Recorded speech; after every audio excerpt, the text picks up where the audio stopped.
प्रिय विद्यार्थियों, बीए प्रथम वर्ष में हिंदी साहित्य के प्रथम प्रश्न पत्र में जो है पाठ्यक्रम के अंतर्गत काव्य को रखा गया है। काव्य के प्रश्न पत्र को प्रारंभ करने से पहले और किसी कवि पर चर्चा करने से पूर्व जो है हमें सबसे पहले जो है संक्षिप्त रूप में जो है काव्य क्या है और काव्य का विभाजन जो है किस प्रकार से कितने भेदों में किया गया है, इन जानकारियों को रखना हमारे लिए आवश्यक है। इसलिए जो है हम सबसे पहले आज अपने इस व्याख्यान का प्रारंभ जो है काव्य से ही करते हैं और साधारण तौर से इसको देखते हैं कि काव्य जो है कविता या पद्य साहित्य की वह विधा है जिसमें किसी कहानी या मनोभाव को कलात्मक रूप से किसी भाषा के द्वारा अभिव्यक्त किया जाता है। इसमें काव्य की इस परिभाषा में जो है काव्य के ये दो चीजें जो है, एक तो कलात्मकता और भाषा, यानी हमें जो है इस विधा के अंतर्गत जो है भाषा का होना भी अनिवार्य है, क्योंकि इसी भाषा के माध्यम से ही जो है हम अपनी बात को रखने में जो है पूरी तरीका से जो है सफल रहते हैं। अब हम देखते हैं कि कलात्मकता किसको कहते हैं।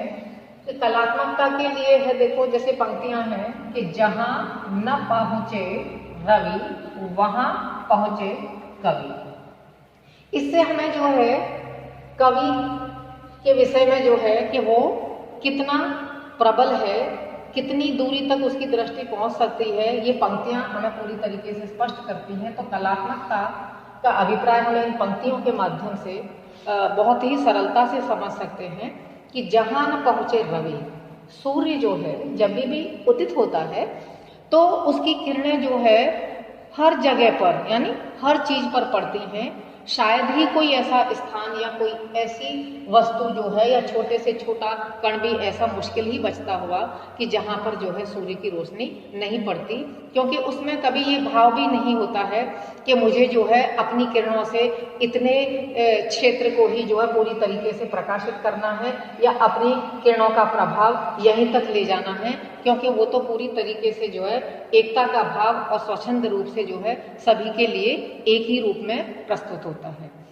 तो यहाँ पर हम देखते हैं कि ऐसा हो सकता है, इन पंक्तियों के अनुसार ऐसा हो भी सकता है कि सूर्य की उन किरणों के माध्यम से जो है कोई अंश जो है अपनी चमक से वंचित रह गया हो, लेकिन जो है वहां पहुंचे कवि। लेकिन कवि की जो है सोच या उसका जो है सोचने का नजरिया इतना प्रबल होता है कि जिन चीजों की हम ये कल्पना तक नहीं करते कि इस पर भी हम अपना विचार कर सकते हैं या इस विषय पर हम अपने किसी भी पक्ष पर कविता को जो है प्रस्तुत कर सकते हैं। तो ऐसे नगण्य विषय जो हमें निरर्थक लगते हैं, कवि उनमें से भी जो है इतनी नई नई चीजें तराश करके जो है और कविता के रूप में उनको प्रस्तुत करने के लिए अपना जो है विषय चुन लेता है।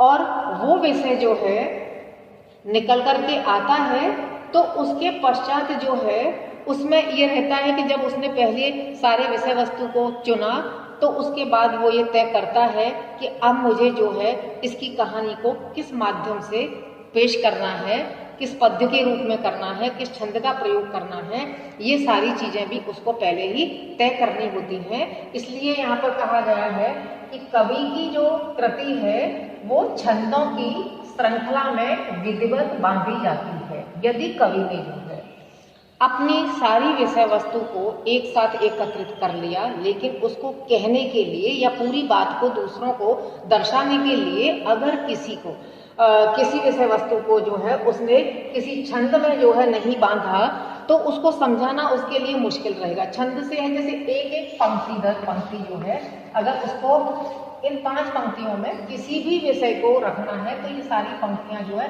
एक के बाद क्रमबद्ध तरीके से वो दर्शाने की जो है कोशिश करता है। लेकिन इसमें भी ये रहता है कि उनमें क्रमबद्धता अवश्य रहे कि अगर कोई भी बात जो है उसको ये पहले तय करनी होती है कि इस पंक्ति में मुझे इस बात को समाप्त करना है तो इसी से जुड़ी हुई दूसरी बात को जो है हम इस पंक्ति में ले जाते हैं, तो ये उस पर निर्भर करता है कि वो किस प्रकार के छंद का जो है अपने साहित्य में प्रयोग करता है अपनी रचना के लिए जो है, तो उसी के अनुसार इसका छंद में बंधा हुआ होना भी अति आवश्यक है, क्योंकि अगर छंद में नहीं बांधा तो फिर वो रचना एक तरीके से रचना नहीं हो सकती, जो है कृति जो है वो रूप कृति का नहीं ले सकती है जो है। अब हम इसको साधारण अर्थों में इस तरीके से भी कह सकते हैं कि कविता का यदि हम शाब्दिक अर्थ देखते हैं तो कह सकते हैं कि काव्यात्मक रचना या कवि की कृति, काव्य वह वाक्य रचना है जिससे चित्त किसी रस या मनोवेग से पूर्ण हो, अर्थात वह कला जिसमें चुने हुए शब्दों के द्वारा कल्पना और मनोवेग का प्रभाव डाला जाता है। यानी कल्पना जो है वो भी कवि के लिए आवश्यक है। उसने जो भी चीज को प्रस्तुत करना वो चाहता है तो लेकिन उसको वैसी की वैसी ही अगर वो प्रस्तुत करता है, उदाहरण के तौर पर अगर किसी सूखी डाली को ही उसने चुन लिया और उसी पर उसका मन ये आ सकता है कि मुझे अपनी कृति इसी पर ही लिखनी है, तो अब अगर वो वैसी की वैसी उसको प्रस्तुत कर देगा तो स्वाभाविक रूप से उसमें सूखापन, नीरसता, ये सारी चीजें क्या है इतनी मतलब पूरी तरीके से अधिकांश मात्रा में सामने आने लग जाएंगी कि कृति को पढ़ने से पहले ही व्यक्ति में क्या है नीरसता आने लग जाएगी। तो इसके लिए वो उसको भी कल्पना का जो है बहुत ही सुंदर आवरण जो है पहना करके जो है तब वो आम जनता के समक्ष जो है वो उसको प्रस्तुत करता है कि जिससे कि वो कल्पना उसमें मिलकर के इतनी एकाकार हो जाती है कि हम ये अनुमान तक नहीं लगा पाते हैं कि ये कल्पना का हिस्सा कितने हद तक इसमें प्रयोग किया गया है और कितनी इसमें वास्तविकता है।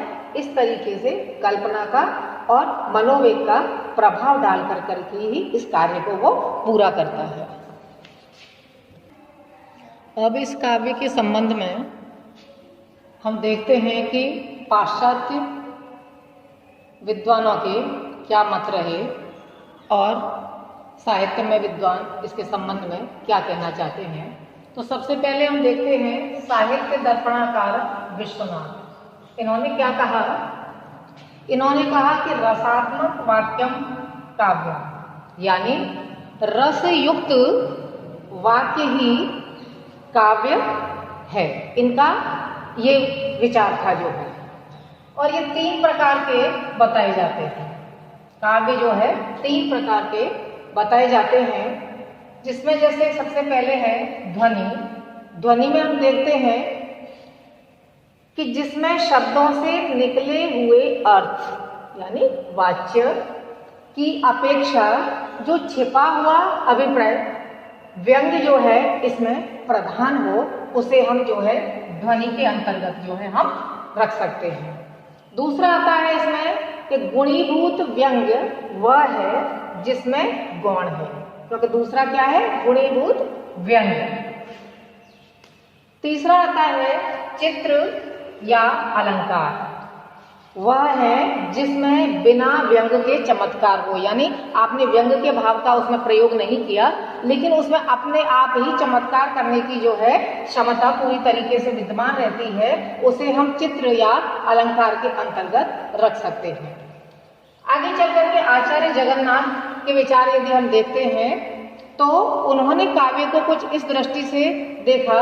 उन्होंने कहा कि रमणीय अर्थ के प्रतिपादक धर्म को काव्य कहते हैं, क्योंकि सभी का नजरिया अपना एक अलग अलग है, कौन किस दृष्टिकोण से देखता है, तो सभी ने अपने अपने विचार दिए।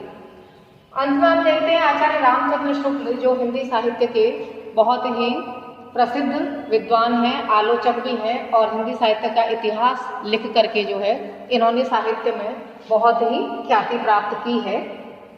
उन्होंने काव्य को कुछ इस तरीके से देखा कि जो उक्ति कहते हैं हम किसी भी कथन को जो है हृदय में भाव जगा दे, उस वस्तु तथ्य की मार्मिक भावना हमें लीन कर दे, वह जो है काव्य है।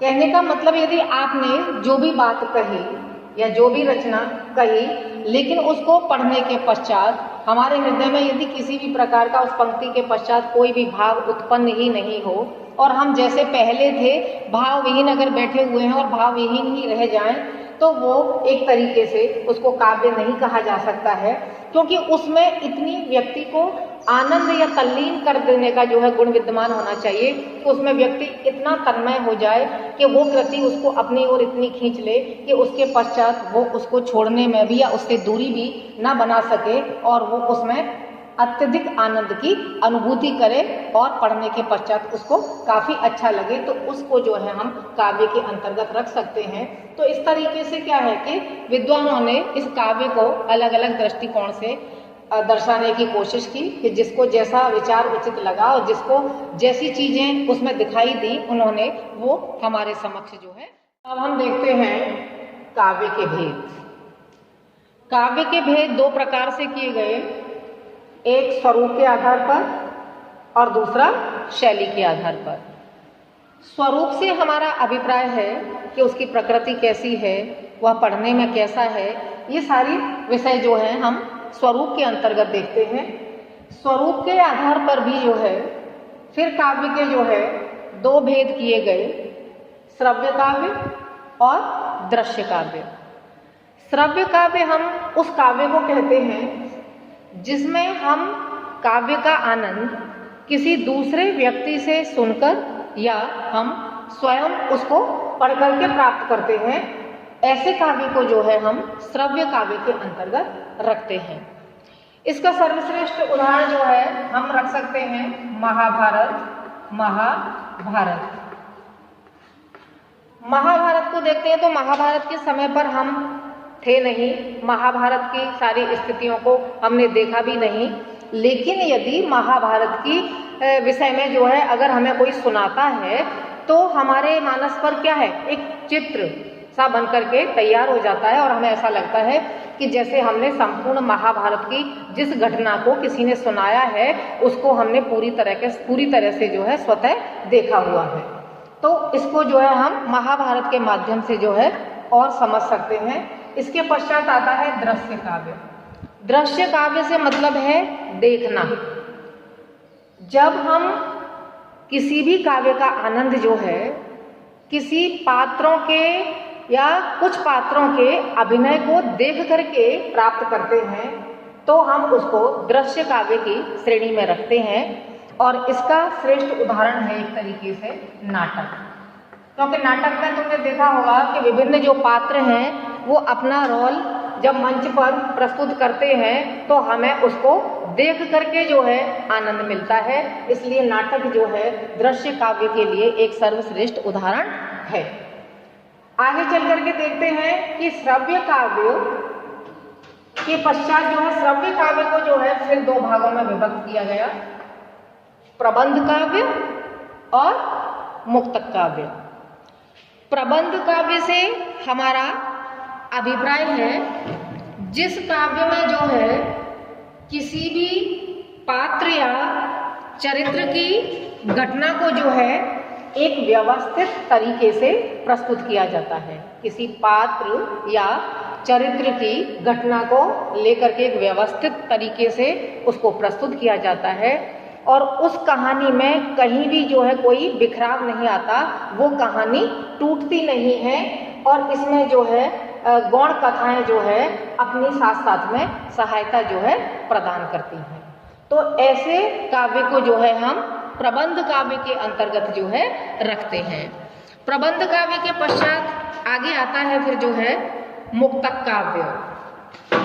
प्रबंध काव्य के पश्चात आता है मुक्तक काव्य। मुक्तक काव्य में जो है किसी एक छंद के माध्यम से ही जो है घटना को जो है प्रस्तुत किया जाता है।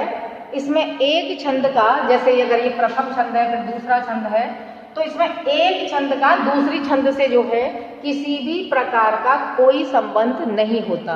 कहने का अभिप्राय है कि इसमें तारतम्यता का गुण जो है विद्यमान नहीं रहता।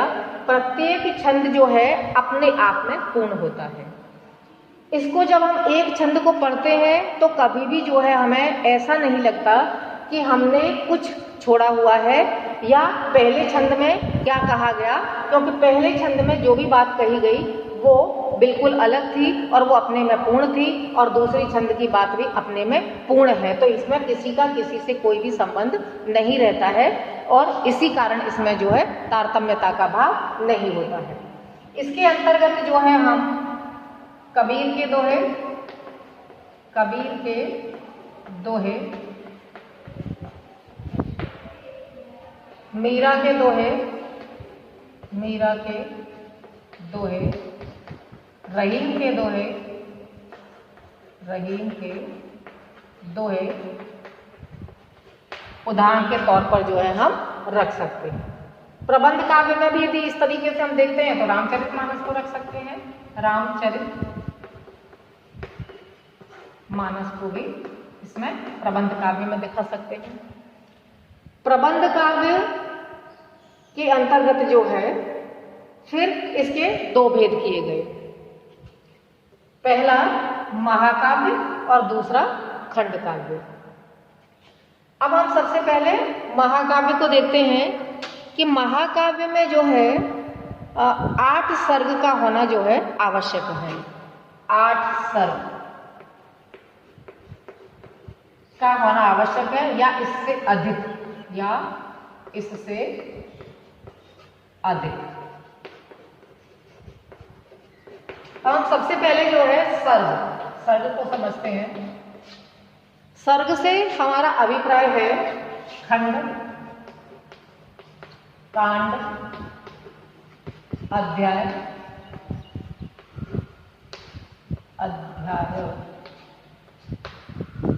इन शब्दों का भी प्रयोग हम जो है सर्ग के लिए जो है कर सकते हैं। खंड, कांड, अध्याय, इनसे हमारा अभिप्राय है कि इनकी आवश्यकता यानी सर्ग की आवश्यकता महाकाव्य में क्यों पड़ती है।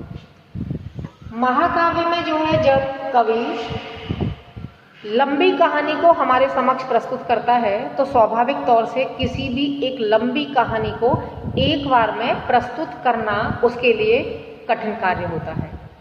ऐसी स्थिति में जो है वो अपनी जो भी उसने विषय वस्तु यानी कहानी की रूपरेखा को बना करके तैयार किया है तो उसमें वो अलग अलग टुकड़ों में पहले अपने पाठ बना लेता है और पाठ के माध्यम से जो है फिर वो इनमें से किसी भी एक को चुनता है। अगर उसको ये कवि पर निर्भर करता है, अगर उसको सर्ग शब्द ठीक लगता है तो वो सर्ग का उपयोग करेगा, खंड अच्छा लगता है तो खंड का करेगा, कांड अध्याय इनमें से वो किसी भी एक को चुन करके जो है फिर उस अपनी कहानी को टुकड़ों टुकड़ों में इनमें वो पिरो करके तैयार करता है। लेकिन कहानी एक दूसरे से क्रमबद्ध तरीके से जुड़ी रहती है, क्योंकि इसमें ये है कि कहानी को एक सिस्टम से ही लगाया जाता है। ऐसे नहीं है कि कहानी को आगे पीछे लगाया जाए, तो इसमें कहानी को एक व्यवस्थित क्रम में ही लगाया जाता है।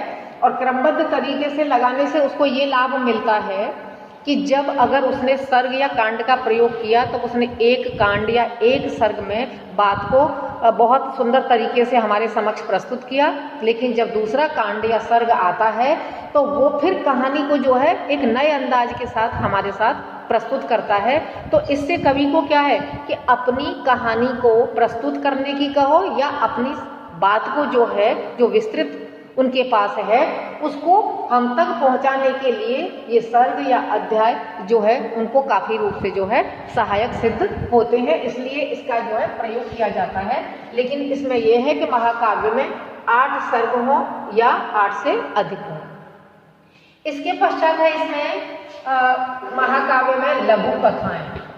लघु कथाएं महाकाव्य में जो है लघु कथाओं का प्रयोग भी होता है और वो लघु कथाएं जो है बहुत ही सुंदर तरीके से जो है उसमें प्रस्तुत की जाती हैं और वो भी एक तरीके से उस मुख्य कथा के साथ साथ अपना एक विशिष्ट योगदान दे करके और उस कहानी को जो है बहुत ही प्रबल बनाती हैं। लघु कथाओं में जो है जैसे हम ले सकते हैं कि अगर जैसे रामचरितमानस लिया, जैसे रामचरित में जैसे देखते हैं हम शबरी की कहानी, शबरी की कहानी जटायु की कहानी, जटायु की कहानी एवं गौतम ऋषि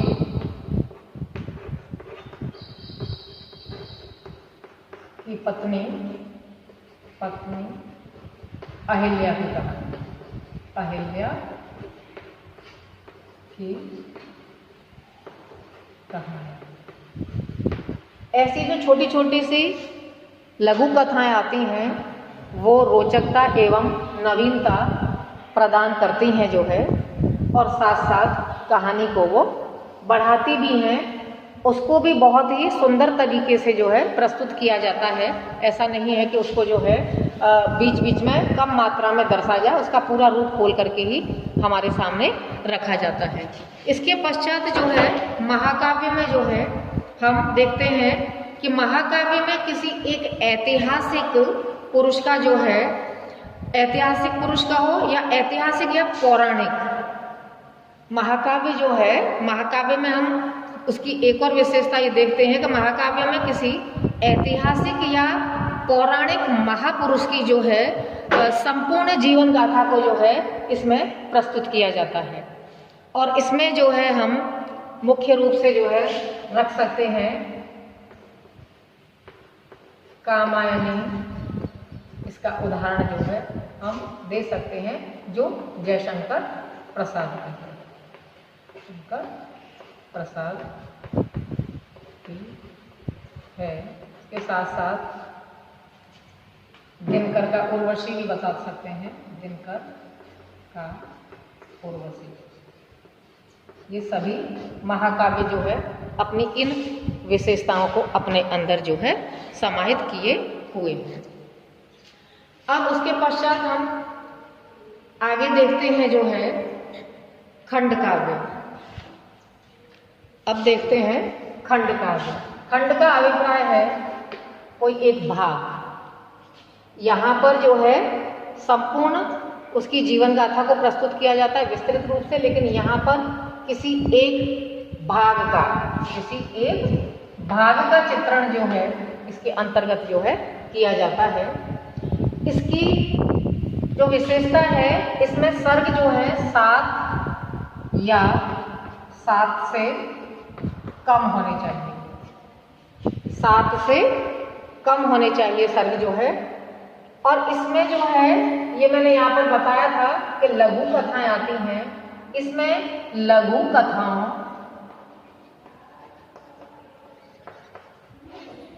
का प्रयोग नहीं होता, यानी इसमें लघु कथाओं का जो है प्रयोग नहीं किया जाता। और यदि लघु कथाएं कहीं पर दिखाई भी देती हैं या लघु कथा आ भी जाती है तो हम सिर्फ जो है उसमें उस पात्र का जो है नामोच्चारण करके जो है उसको छोड़ देते हैं, लेकिन उस पर किसी भी प्रकार की कथा बना करके जो है हम उसमें प्रस्तुत नहीं करते। जैसे कि इसका हम उदाहरण खंड काव्य में दे सकते हैं, जैसे जानकी मंगल। जानकी मंगल, जानकी मंगल में जो है सीता के स्वयंवर से संबंधित जो है बात को कहा गया है उसमें जो है, लेकिन उसके अतिरिक्त जो है किसी अन्य कहानी को इसमें लघु कथा के रूप में जो है नहीं दर्शाया गया है, इसलिए इसमें लघु कथाओं का स्थान नहीं होता। और जिस पात्र की कथा को प्रस्तुत किया जाता है पूरी तरीके से, अगर सीता के स्वयंवर की बात है तो सीता के स्वयंवर की बात को ही इसमें रखा जाएगा, इसके अतिरिक्त दूसरे विषय को इसमें हम नहीं देखते। इस तरीके से जो है ये महाकाव्य और खंड काव्य को दिया हमने जो है। अब हम इसके काव्य के भेद जो है शैली के आधार पर देखते हैं। शैली के आधार पर है, पहला है पद्य काव्य। पद्य से अभिप्राय है हमारा गीत के रूप में या छंद के रूप में रखा। किसी भी जो है काव्य को जब हम गीत और छंद के रूप में रचना करके ही रखते हैं या प्रस्तुत करते हैं तो उसे हम पद्य काव्य की श्रेणी में रखते हैं। प्राचीन काल में जो है इस गीत और छंद का ही प्रयोग सबसे अधिक किया जाता था या होता था, इसलिए पद्य रचना जो थी इसी में ही की जाती थी। उसके पश्चात आता है गद्य काव्य। इसमें किसी भी घटना को जो है हम कथा के माध्यम से जो है प्रस्तुत करते हैं, यानी एक कहानी के रूप में जो है हम अपनी बात को कहते हैं। तो इसके अंतर्गत जो है हम उपन्यास एवं कहानियों को रख सकते हैं, कहानी। उसके पश्चात आता है चंपू काव्य। चंपू काव्य उसे कहते हैं जिसमें जब किसी भी घटना का वर्णन किया जाता है तो कुछ बात को पहले पद्य में प्रस्तुत कर दिया, फिर थोड़ी सी देर तक जो है उस घटना का वर्णन जो है कहानी के रूप में प्रस्तुत किया, यानी गद्य में प्रस्तुत किया। तो कभी कहानी के रूप को जो है गद्य में प्रस्तुत किया जाता है और फिर थोड़ी देर तक पद्य में किया जाता है। इस तरीके से दोनों को मिला करके जो है एक साथ प्रस्तुत किया जाता है, उसे जो है हम कहते हैं चंपू काव्य जो है। अब अगर हम तीनों को देखते हैं तो सबसे पहले हमारे साहित्य में, यानी हिंदी में साहित्य में क्या आया? पद्य। पहले सबसे पहले साहित्यकारों ने इसका प्रयोग किया, पद्य काव्य का जो है, क्योंकि छंद से पहले जो है। उसके बाद जो है दोनों को मिलाया, गद्य में आया आधा, आधा पद्य में आया, उसको जो है हमने चंपू काव्य में रखा जो है। उसके पश्चात फिर आधुनिक काल में जो है गद्य काव्य को देखने को मिलता है, क्योंकि अधिकांश तरह से जो रचनाएं जो है वो गद्य में लिखी जाने लगी जो है। तो सबसे पहले आया पद्य काव्य, फिर आया चंपू काव्य और चंपू काव्य के बाद आया जो है गद्य काव्य। इस तरीके से जो है हमने आज काव्य के भेदों पर जो है अपनी चर्चा की। धन्यवाद।